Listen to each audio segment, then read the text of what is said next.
স্বাধীন বাংলাদেশে আমরা নতুন করে ছাত্র জনতা আবার বাংলাদেশ আরেকবার স্বাধীন করেছে। তাই আমরা আজকে এই বিএনপির প্রতিষ্ঠা বার্ষিকীতে আমাদের প্রতিষ্ঠাতা চেয়ারম্যানের মাঝারে আমরা আছি শ্রদ্ধা জানাতে। আমি মনে করব যে এই স্বৈরাচার সরকারে আমরা হাঁটাইছি, তাই আমরা গণতন্ত্রের জন্য আমি বিএনপির যত নেতাকর্মী আছে সবাইকে বলবো ধৈর্য ধরতে, সবাইকে বলবো ধৈর্য ধরতে।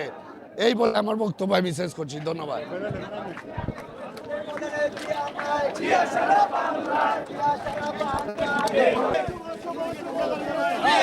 জন্মদিন